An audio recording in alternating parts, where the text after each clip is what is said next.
Some epic fail and some epic success. But which Z has been the subject of which condition? Let's find out.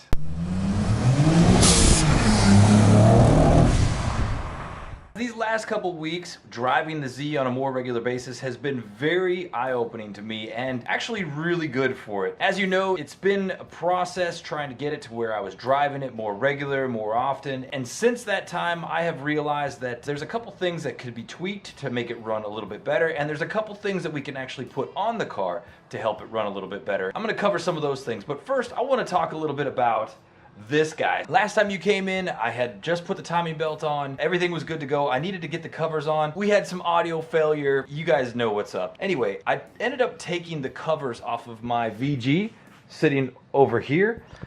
And the reason being is the covers that were on his engine were just trash, and I'm basically just donating my covers to him. They're in way better condition. The bottom cover of his engine was actually dented and kind of smashed. The crank pulley was rubbing against it. On the top cover, one of the pulleys was rubbing against the cover on the inside. I just wanted to freshen his engine up and get it looking spiffy and looking fine. Everything is put back together. The covers are on the engine, and this is just a little something I like to do on my Zs, just kind of cut these openings out. Kind of opens that up and you get to see them spinning, and it's a little extra sexy. If you're ever doing a timing belt service on a Z, take this advice. So right here on the actual timing marks, I just tape it off a little bit and then I hit it real quick with some white spray paint. Let it sit for about 5 seconds and then just take a rag and just go whoosh. Really helps everything stand out really well. When you actually go back and do the timing itself, you have such a better point of reference to be able to accomplish that. I have actually got this to where I needed it. The transmission is off, everything else is off. Guys, man, I gotta show you what I found. You remember I showed you really quick this piece of clutch disc that I found. It was hanging out of where the clutch fork was. Once I actually took this off, let me show you what I found. So here is what remains of his clutch. These are the only 2 pads that were left, but look at this, man. Every single pad on the flywheel side is just freaking gone. And I don't know what brand of clutch this is. I haven't been able to discern it, but I've never seen a clutch that used glue to hold the pads on instead of rivets. I have no idea how all those just decided to shave themselves off. So that's freaking crazy. Now, these 2 pads survived, like all over the back of the engine, inside the bell housing is just nothing but clutch disc fibers and dust, and I have been itching like crazy since I took that bell housing off. So that's where we're at. Also, the center carrier bearing for the drive shaft, it is completely just blown out, so that's an issue there. And yeah, so which one has the fail? Not this baby. It is most definitely this guy. This is freaking crazy. So once I get everything cleaned up, I actually happen to have an extra clutch right there. The clutch that I put in when I first converted this from auto to manual is this clutch in the box, which is he's going to be the new benefactor of, which has maybe 200 or 300 miles on. So that'll go and live on in his car, and everybody's freaking winning. Let's talk about the RBZ. I want to kind of cover all the things that I've been working on, get you guys up to speed, and we're actually going to do one thing together. One of the things that I've actually been doing is I'm trying to get myself smart on EFI tuning. And to do so, I stumbled across HP Academy. It was recommended by Scott at Haltech. And if any of you guys watch Mighty Car Mods, you guys know Scott from Haltech. He does all the tuning for those Mighty Car Mod guys. If he's gonna recommend this dude to give you a crash course on EFI tuning, I thought, you know what, I should give it a chance. So I've been watching that, and it's kind of got me to like dig more into the Haltech ECU and look through the settings and not start tweaking stuff, but just start looking at what can I try to optimize and what can I understand better and stuff like that. And so in the process of that, there's a couple things that I have done a few minor tweaks to, and I think it's really resulted in some good stuff. So the first thing is I actually went in and changed the setting on the fan. It used to come on at 192 degrees Fahrenheit and shut off at 185. Now it comes on at 187 and shuts off at 180. It runs a little more often, but I feel like it's really keeping me cooler. Another thing that I did, I went and downloaded the actual specs to the wideband that I'm using, and this gives all the actual voltages and AFR settings. Unfortunately, this is actually way too big of a chart. Instead of going every quarter of a volt, I went every half of a volt, and now it's all in. Even though before it had a graph in there to dictate the AFR, instead of going from 0 to 5, now it's breaking it down 0.51, 1.52, and it's just a lot more accurate across the board. So we're getting a lot sweeter of a reading. The other thing that I've done, I have installed a fuel pressure sensor inside the FPR, and that is leading now into the car right there. So previously this was the spot for the AFR gauge. Unfortunately, that was actually just a narrowband AFR gauge. I thought I could be able to use that AFR gauge on the wideband. However, it uses a completely different voltage signal, so it wasn't going to work. It only made sense. We needed to put some actual fuel reading in the car, and that is great. Super peace of mind. I've been out driving, and it increases with boost. Everything's working the way it needs to work. Super happy with that. I talked about creature features some time ago, and now I have a new head unit installed, which I'm really, really freaking stoked about. And along with the new head unit, I've actually, oh, freaking bee just came out of the car. I've actually installed this amp back here, which is really freaking sweet. It really stays nice and kind of tucked away, out of the way, clears everything right inside here. I've got the speakers already over there. I just need to get the wood to build the boxes. I'm gonna have two 10-inch subs, which is what I had in my very first Z, and it was freaking perfect. I've actually taken the Bose boxes, taken them apart, completely sealed them to be almost like subwoofer enclosures.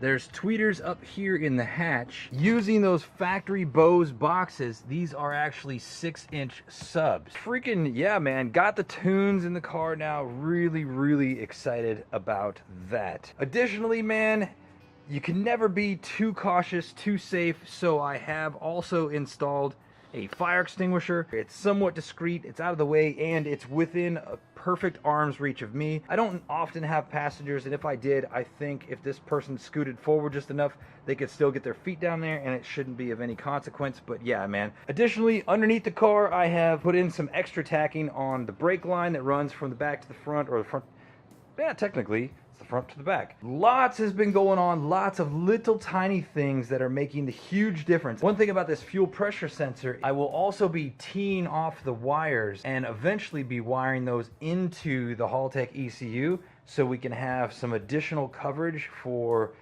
problematic conditions with fuel pressure that will end up tripping fail-safes. So that should work out really, really cool. One of the other little tweaks that I've done that has contributed to the car running a lot better too, I've adjusted the blow-off valve. Originally, I just kind of had it left at the stock setting, but it turned out that it was just too loose, so I've tightened it down. It's not totally calibrated to the actual pressure, but if any of you guys know, I know with my old blow-off valve, there was information on the internet that said so many millimeters of the screw coming out the top equal X amount of boost pressure hold. So if any of you guys know for the Blitz VD Super Sound, how much screw coming out the top would equal X PSI roundabouts, I mean roughly, let me know, man. And also, I've gone around and I've tightened all the T-bolt hose clamps again, and I think that's really kind of made a good difference. But yeah, if you guys know something, let me know. In the process of doing a lot of my, road testing and tuning, there was a day where I was out driving around and all of a sudden I looked at my air temperature sensor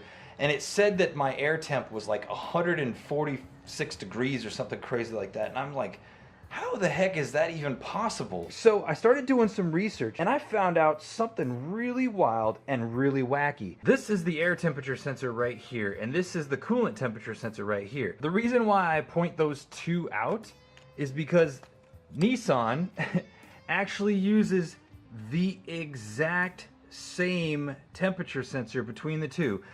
I kid you not, same exact part number, everything's the same.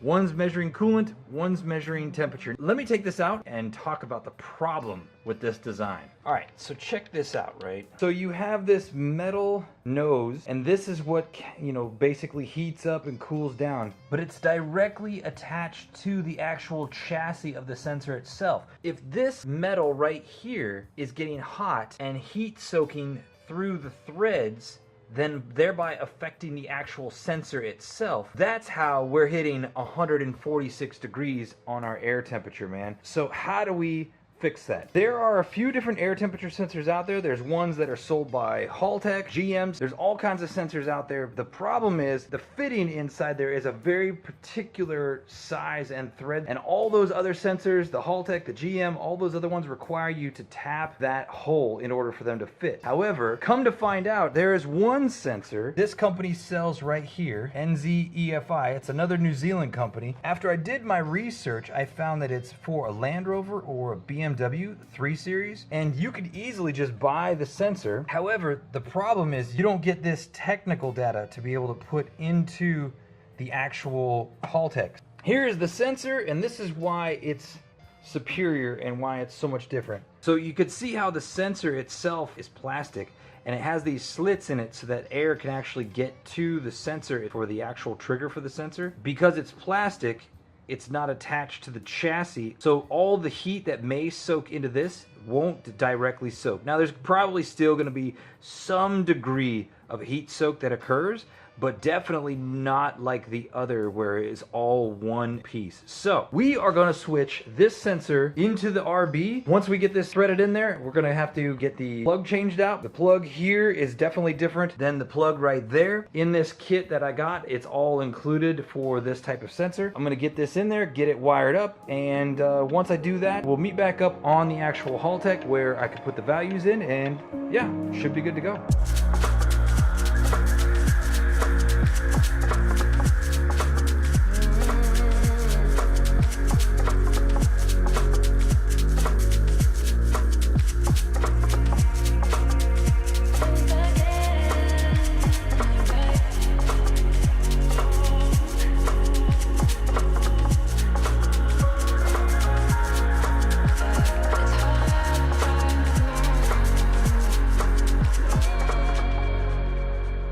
Too easy, man. Too easy switching that. I de-pinned the original Wiring Specialties harness in hopes to be able to use those pins in the new plug, but it wasn't so. So I had to actually use the new pins that they sent me, and yeah, it all fit great. It's all sealed up.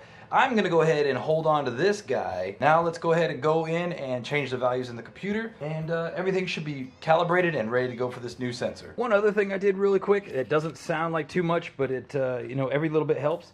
I actually put in this Greddy magnetic drain plug into the oil pans. And I also changed the oil to that 15W50 that we just talked about. And I'll tell you what, man, I was actually really surprised at how dirty the first oil was with only 600 miles on it, but I guess that's why you do 500-mile break-in oil. All right, in the Haltech, navigate up to main setup. And if we go to inputs tab, air temperature sensor, and right here we have this graph for the current stock air temperature sensor, and now I just need to put in the values for our new temp sensor. All right, the new values are installed. These numbers are kind of hard to find for the Haltech.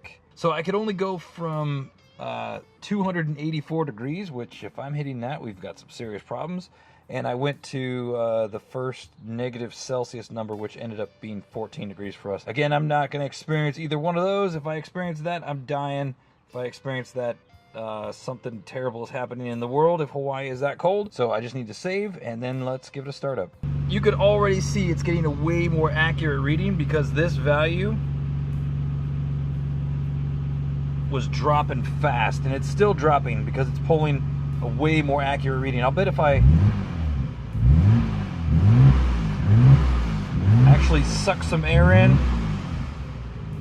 And that's kind of the thing, man. This new sensor is just going to read that temperature way more quickly and be way more accurate than the other one, and it shouldn't experience any of that heat soak issue that the other one was having either. So everything's running really, really well, man. Happy that's installed. We should have way more accurate readings, and this is just going to be a tuning multiplier when we go to get tuning.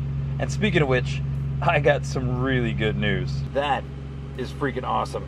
That's what you want to see all day, every day. So I went out last night cruising, man, and just met up with some dudes. VQ Inc. Hawaii crew, 350s, 370s, G35s, G37s. I actually made a legit bona fide connection for a tuner. And this guy is the real deal, man. One of my biggest concerns is handing the keys of my car over to somebody who wants to make it their personal goal and ambition to squeeze every last ounce of horsepower out of Godzilla, and that's not what I want. I mean, I want it to be powerful, vehicle, but I want it to run well and I want it to be reliable. I just need to get on his books. He actually uses dyno packs to tune, so totally stoked about that. As far as this air temperature sensor, man, really good investment. I think I'm gonna go ahead and wrap it up right now. Tomorrow, there's the Cars and Coffee going on here in Honolulu. Maybe if this video is not too long already, I'll put some of the footage at the end of this. I'm gonna keep working on this guy, get the new clutch back in, the flywheel. I've got a lot of cleaning to do because the last thing I wanna do is put this thing all together with all those fibers all over. Probably the next time we get together, he'll be gone, or maybe we'll go out for a drive in it. The RBZ, man, is running great, having more valid information inside the car, getting my creature features in order, getting to where I'm actually comfortable enough